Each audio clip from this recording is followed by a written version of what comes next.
Здравствуйте. В эфире «Чегемская правда». С момента последней передачи прошло чуть меньше месяца. Тем не менее, произошли достаточно серьезные события. Минюст России, в частности, меня, вашего покорного слугу, внесло в реестр иностранных агентов. То есть, я не знаю, наверное, они считают меня агентом Абхазии. И если с этой точки зрения смотреть, мне даже как-то даже приятно.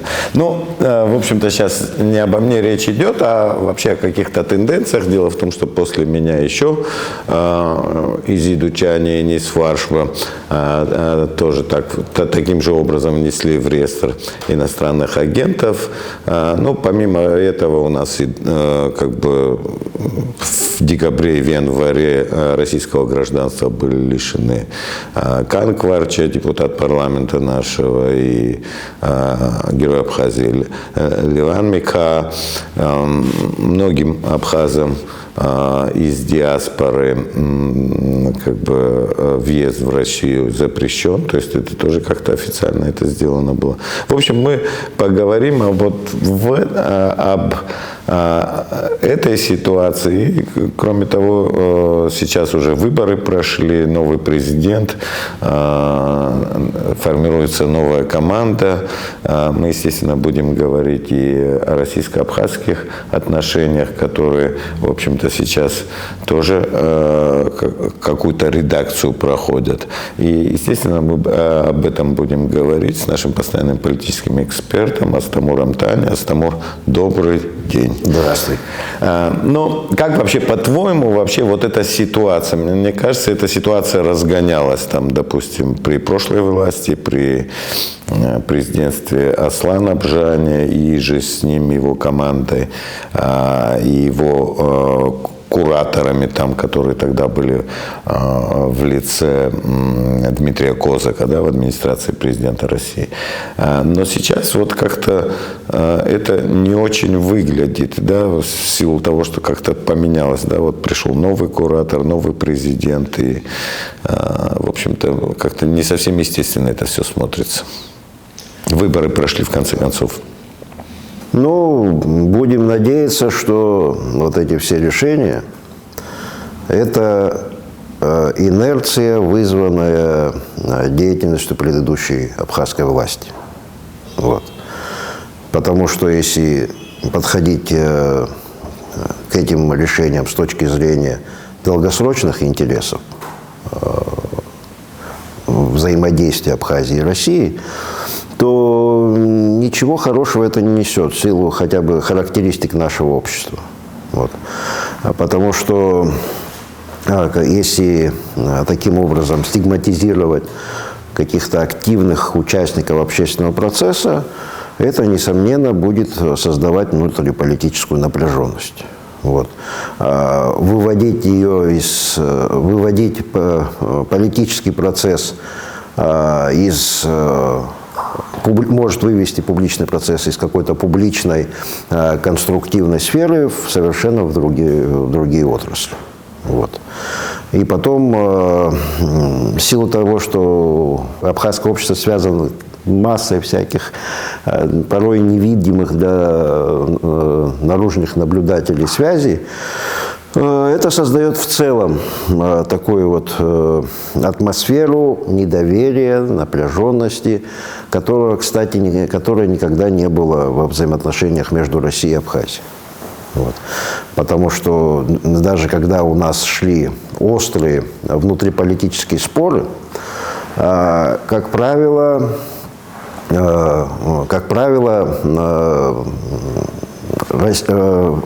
тема России, ее какой-то вовлеченности во внутриполитический процесс, она не возникала. Мне кажется, что в это должны сделать выводы те, кто сейчас занимаются абхазским направлением в российском руководстве. Вот. Какие-то определенные надежды внушает, потому что какие-то шаги были сделаны в ходе выборного процесса, вот правильные шаги, которые позволили сохранить все в рамках закона, стабильности, так, чтобы общество признало результаты этих выборов. Вот, потому что была угроза того, что мы скатимся в совершенно непредсказуемые какие-то ситуации. Вот. Очевидно, что российско-абхазским отношениям необходим апгрейд. Вот. Должно прийти понимание, что, несмотря на то, что Абхазия – это фактически государство, находящееся под покровительством России, под ее патронажем, вот. Проще говоря, протекторат России. Вот. Но абхазский национальный проект, он предполагает самостоятельное существование, он так формировался исторически. Самостоятельное существование, да, в тесном отношениях с Россией, но с возможностью в рамках своих политических традиций решать собственный вопрос. У нас есть сформировавшаяся политическая традиция, в рамках которой входит, допустим, возможность открыто высказывать свое мнение по тем или иным вопросам. У нас власть не сакрализирована. Она в таком маленьком обществе, она не может находиться где-то там на Олимпе, чтобы до нее трудно было достучаться. Была вот попытка построить забор между обществом и государственными структурами. Ничего хорошего это для нашей власти не принесло. Вот. Надеюсь, что этот опыт больше никто не будет повторять. То есть сейчас, мне кажется, и в интересах новой абхазской власти, ей нужно показать, что она новая действительно власть, а не продолжатель того, что было до этого. Вот. Если в ее интересах эти вопросы, во-первых, решать, во-вторых, нужно об этой проблеме публично высказывать свое мнение. Да, мне кажется, вот это важный тезис, который ты обозначил, что новая власть должна быть новой властью, именно, а не продолжателем прошлой, потому что шлейф прошлой власти был катастрофическим для Абхазии, ну, по крайней мере, вот, по моим оценкам. И то, что, допустим, вот происходило с этими лишением гражданства, там, с объявлением иноагентов. Ну, прости, извини, перебью на секунду. Даже адепты прошлой власти в ходе этих выборов, они высказывались негативно по ряду этих шагов. Вот это говорит, что и даже среди ярых сторонников, вернее, тех людей, которые себя позиционировали в качестве ярых сторонников ушедшего президента, среди них было тоже недовольство его шагами. Просто они его как-то не могли реализовать. Но были эти шаги.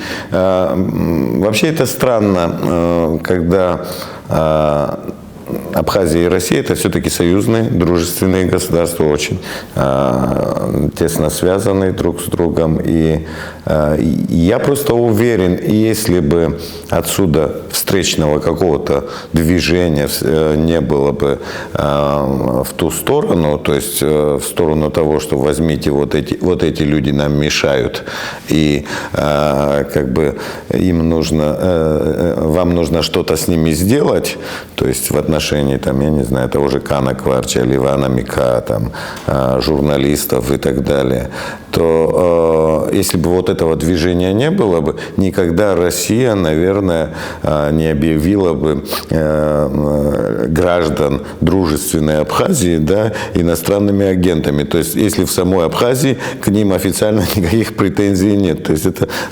звучит как-то достаточно как бы несуразно, когда в твоей стране ничего не происходит, то есть все нормально, ты нормальный, добропорядочный гражданин, а вдруг в дружественной стране к тебе такие какие-то вот претензии политического характера. Вот, допустим, если эту ситуацию трансформировать на российско-белорусские отношения, то там может быть, да, люди, которые там выступают против там Лукашенко там и так далее, они, к ним есть претензии там в Беларуси, и к ним могут быть претензии там в той же России, да, условно говоря. Но если как бы гражданин Белоруссии, там, да, к нему у белорусского государства претензий нет, я не думаю, что когда-нибудь они могут вот такого рода политические претензии, а вот лишение гражданства и там статус иноагента, это, я считаю, политическое такое решение.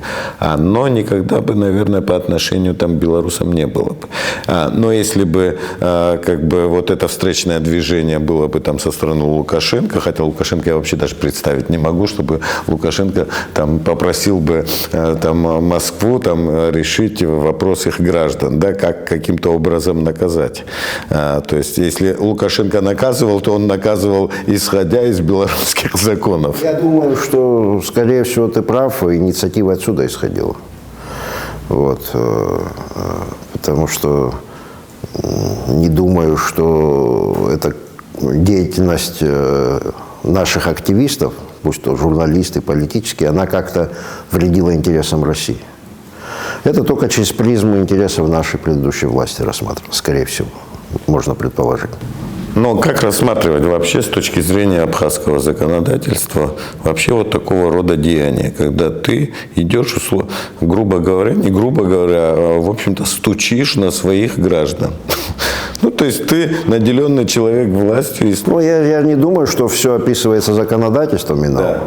И кроме законодательства, наверное, есть и другие какие-то способы оценки деятельности человека. Вот.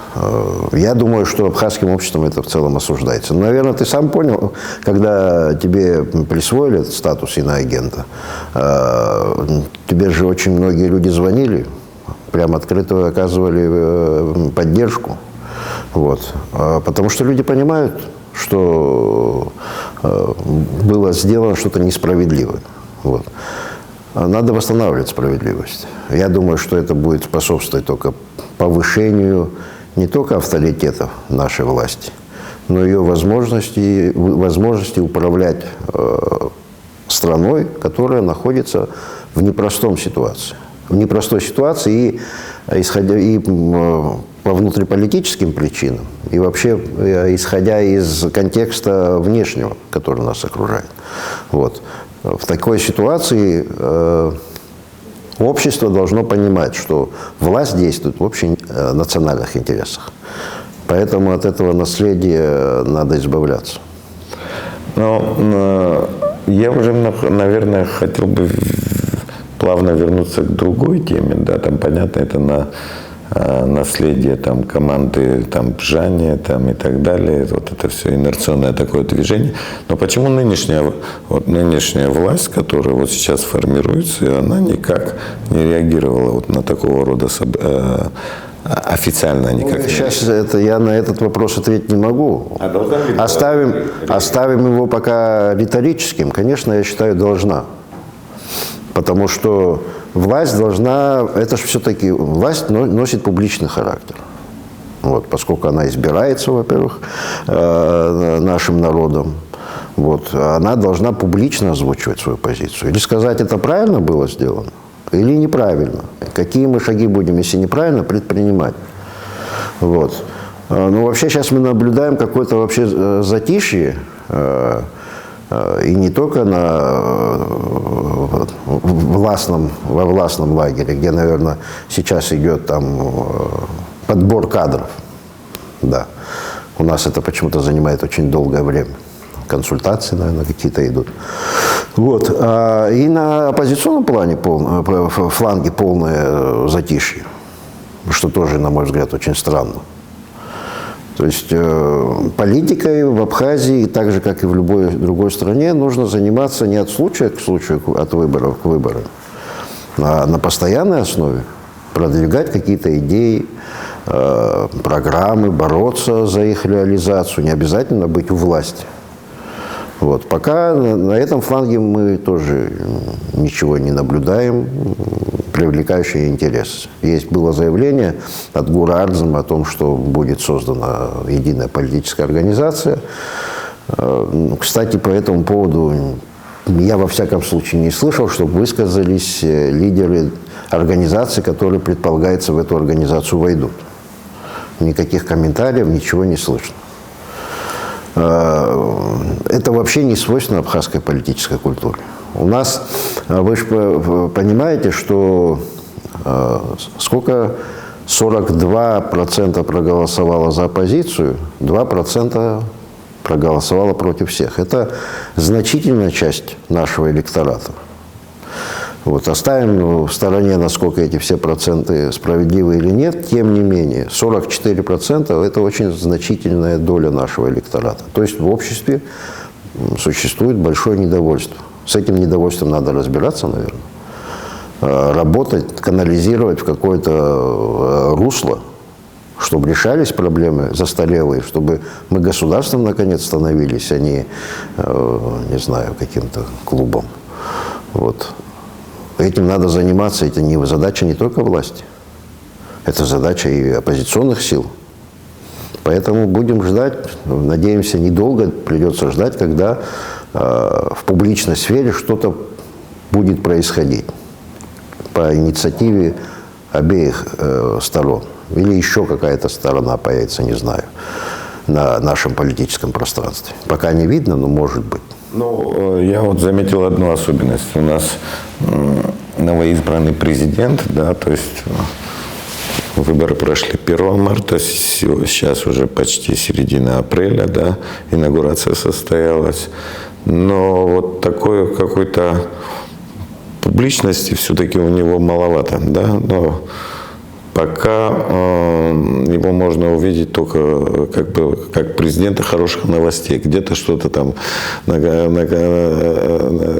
что-то открывают или еще что-то там, да, знаешь, вот по каким-то вызовам, которые у нас в Абхазии достаточно часто происходят, какие-то, да, экстремальные ситуации, вот какой-то реакции нет абсолютно. То есть власть, как будто бы ее не существует. Слушай, а может это признак нашего полного благополучия? В Швейцарии тоже как будто власть не существует, такое ощущение. Нет, в Швейцарии... Ну, во всяком случае, жители не всегда знают, кто президент. Ну, у них меняется президент. Поезда ходят секунда в секунду, Астамор. А у нас не ходят вообще. Расписание. У нас не ходят. Никаких тоже неожиданностей. Но при этом достаточно много было видно нового куратора Абхазии Сергея Кириенко, в отличие от своего предшественника Дмитрия Козака, который... Я не помню, сколько лет Козак курировал Астамар. Ты не помнишь? Ну, лет 5 точно. Я не знаю. Да, но по крайней мере, такое ощущение, что лет 5 курировал, но он так и ни разу не появился в Абхазии, кстати, за все эти годы. А Кириенко уже вот за короткий срок, он уже как бы объездил такое чувство всю Абхазию. То есть он и даже в моем родном Хапе побывал, то есть в Хуарчале побывал, в Ачимчирах, в Гаграх, там везде. Он местный уроженец. Да. Я думаю, что у него есть действительно такое искреннее желание показать и сделать что-то хорошее для своей малой родины. Я думаю, такая хорошая амбиция у него есть. Ну, да. Потом он известен как такой качественный политтехнолог. Вот. Я думаю, что ну и качественный менеджер на разных направлениях, где он не работал. Вот. Этим он был известен.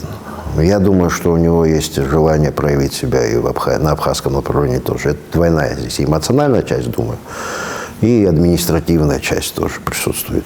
Вот. Надеюсь, он будет драйвером каких-то хороших изменений в Абхазии тоже.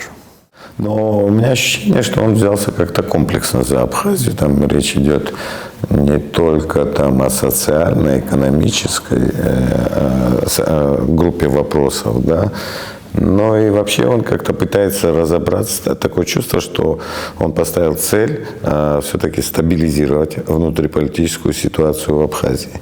И мне кажется, что какие-то кадровые вещи, акценты именно проставил он. То есть то, что вот сейчас пока назначен только премьер-министром Владимир Делба, но... Ну, может, это, наверное, происходит смена поколенческая тоже.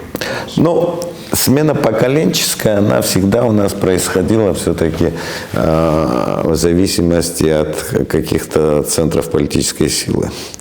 А эти центры политической силы, они у нас были известны, да, там влияние там, тех или иных фигур, которые уже давно находятся на этом политическом поле. А сейчас, в общем-то, слухи, не слухи, но вот как бы вот эта кулуарная информация, что там, допустим, не будет там во власти ни в какой должности, там ни Александр Анкваб, что Сергей Шамбо уходит, Аслан Бжания, тоже, который на что-то претендовал, тоже не будет, что не будет теперь уже бывшего министра экономики.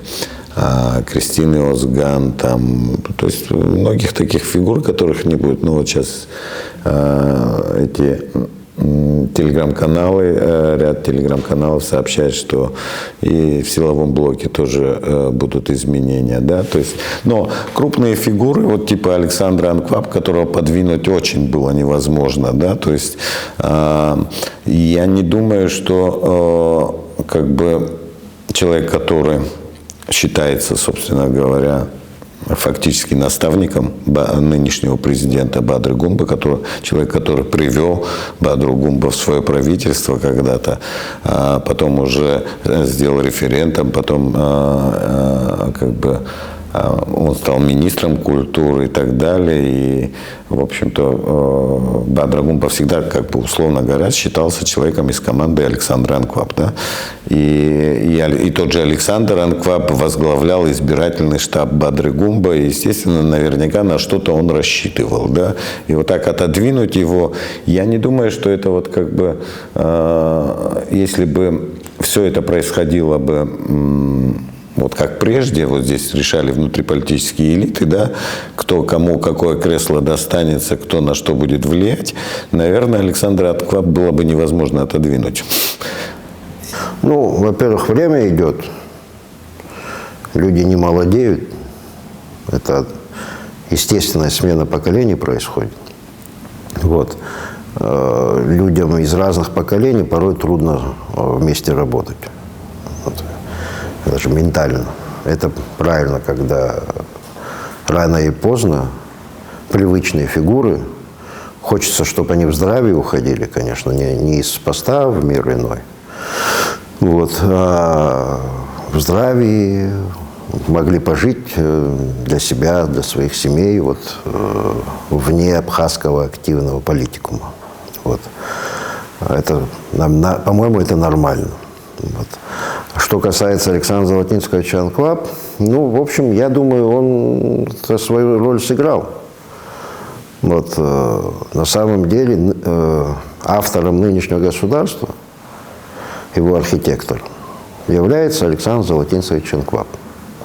Вот того государства, которое ассоциировалось с национально-освободительным движением, с именем нашего первого президента, может, кому-то больно это будет слышать, но оно уже ушло в такую сферу, скорее, мифологическую.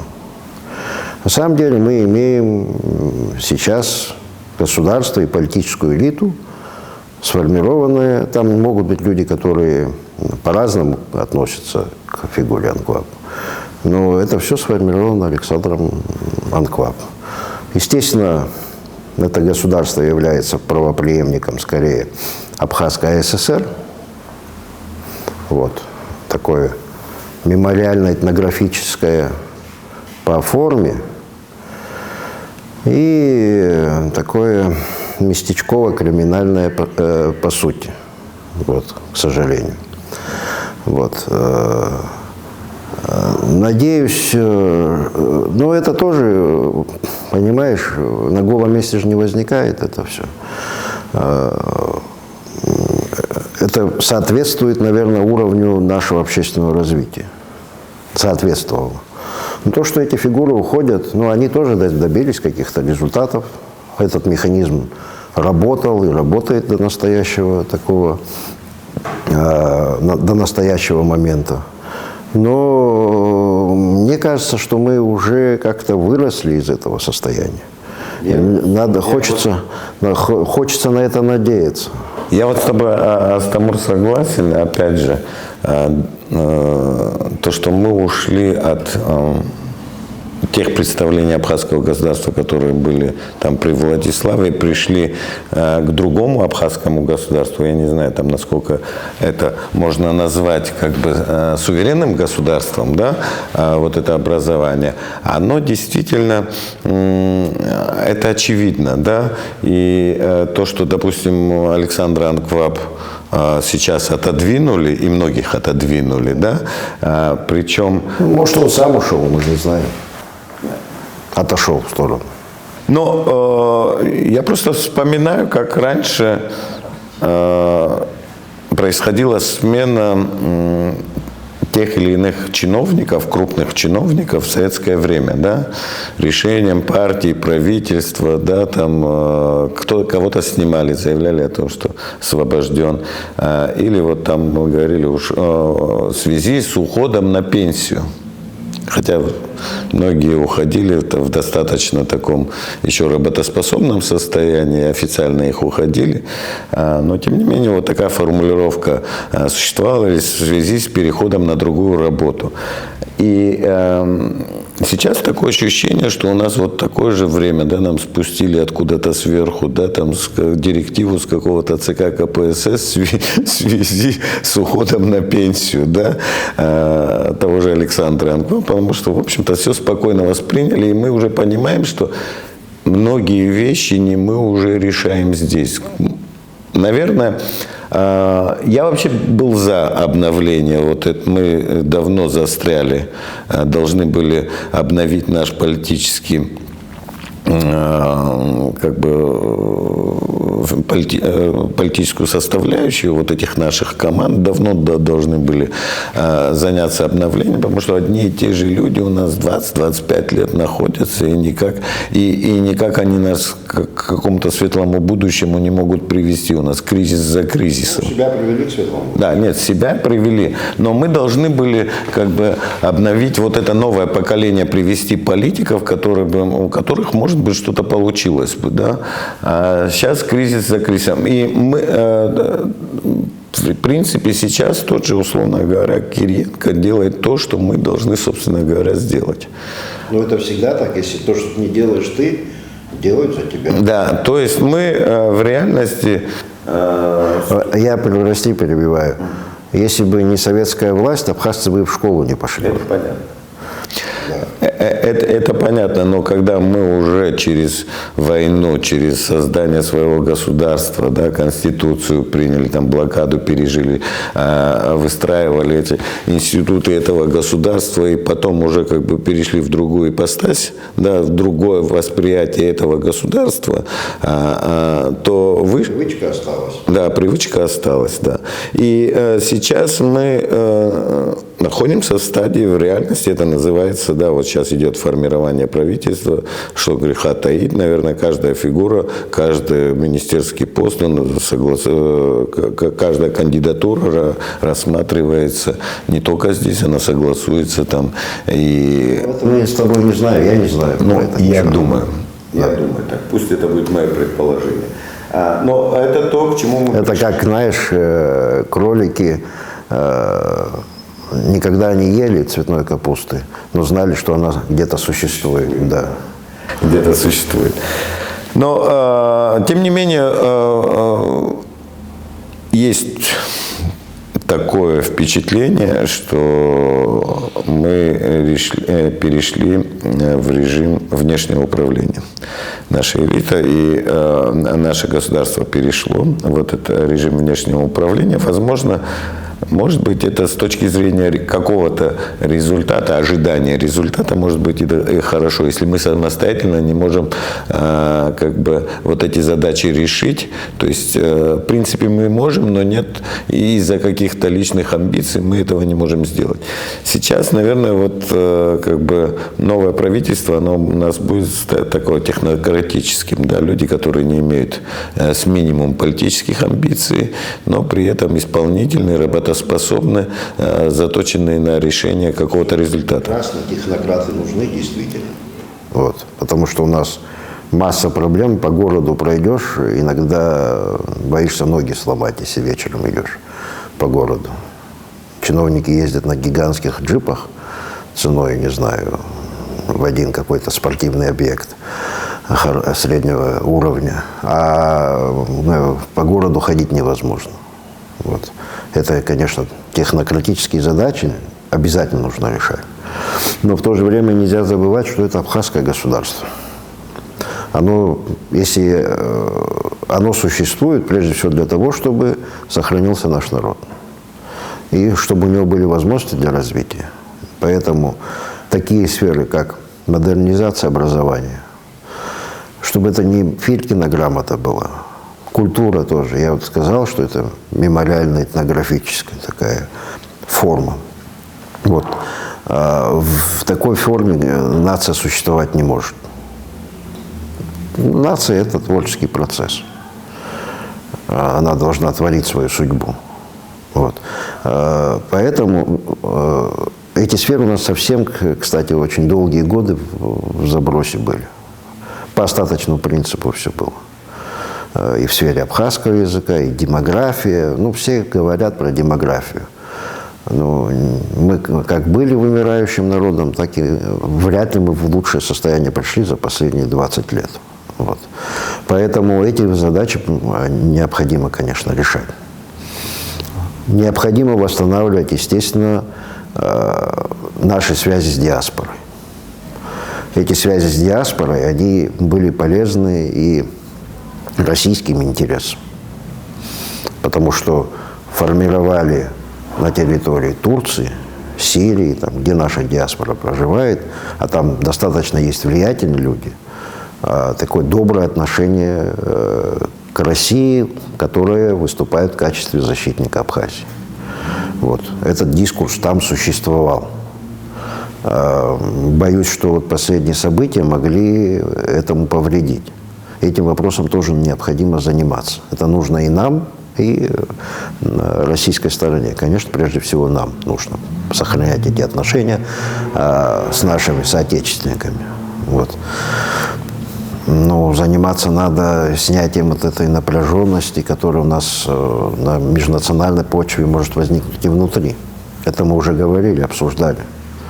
Потому что всегда есть такое легко всегда свалить с больной головы на здоровую. Наши проблемы это прежде всего порождены абхазской правящей, не армянской, не русской, а именно абхазской правящей элитой. Потому что в Абхазии, как ни крути, уже долгие годы существует этнократия. Вот. Значит, и поскольку это этнократия очевидная, значит, проблемы-то надо искать в ней, не в этих людях, которые осуществляют наш политический менеджмент на разных направлениях, в нас самих. Вот, нам нужно делать так, чтобы по этим параметрам наше было общество единое. Я против единообразия, чтобы единомыслие, это вредно. Но есть какие-то базовые ценности, которые объединяют нацию. В данном случае, я говорю, нам нужно следующий этап выходить, на следующий этап, на этап гражданской нации, которая не только на этнических каких-то базируется вещах. Естественно, там абхазская компонента должна присутствовать. И в виде языка, в виде каких-то культурных ценностей. Это очень большая задача. У нас, кстати, хорошая молодежь, которая закончила вузы, там старше 20 лет, их надо привлекать к решению этих задач. Не сразу министрами назначать, это может в голову скружить и помешать даже дальнейшей работе человека. Надо обкатать эти кадры. молодые кадры, посмотреть, чтобы они реальные задачи решали. У них желание есть. У них вообще фон другой, они другому. Ну, у нас мы привыкли в последнее время, что люди преклонного возраста нами управляют. У них совершенно другие амбиции, другие желания. Они, наконец, поспать дольше хотят. Вот эту молодежь надо включать в абхазский политический процесс. Потому что они последние годы, они у нас на обочине. Одни и те же люди у нас все время в верхах были. Это очень вредно.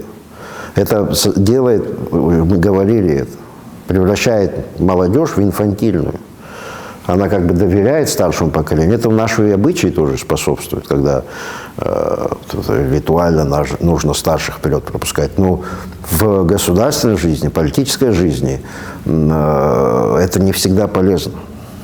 Далеко не всегда полезно. Вот.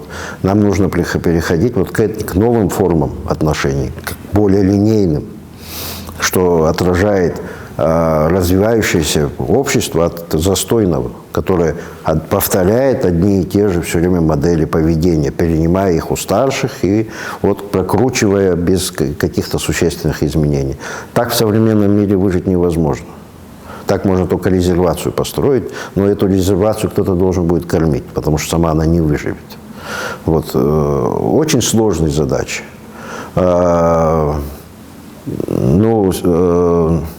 Я думаю, что нынешние власти, в силу своих, не знаю, возраста хотя бы, должны вот такие амбиции иметь. Мы очень много говорили вообще до этого о необходимости реформ, в том числе и конституционной, реформы системы управления страной. И сейчас вот есть какая-то, наверное, надежда, наверное, что вот сейчас что-то реально может получиться. То есть у нас мы все время говорили, оно, в общем-то, авось было и ныне там. Ну, если мы не хотим дальнейшего вот этого сохранения порочного круга,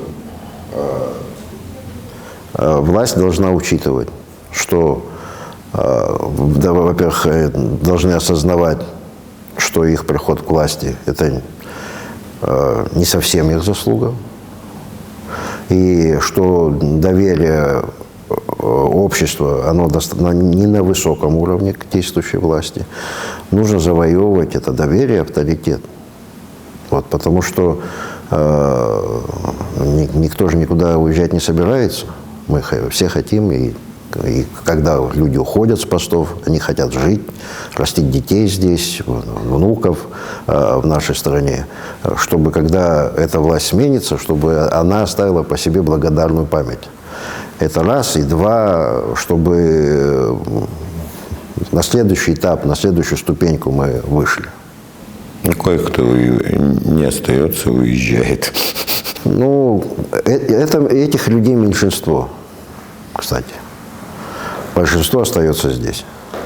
Хорошо, я на этом, наверное, буду закругляться. И все еще правительство только формируется. Я надеюсь, когда оно уже будет сформировано, когда будет понятна структура этого правительства, когда в тезисах будут обозначены какие-то первоначальные задачи, которые будут стоять перед этим правительством. Мы, наверное, опять вернемся к этой теме. А сегодня мы говорили об иноагентах, говорили о российско-абхазских отношениях, говорили о новой власти, которая не хотелось бы, чтобы она была продолжением старой власти. В общем, в гостях у нас был Астамур Таня. Астамур, большое спасибо. До свидания, до новых встреч.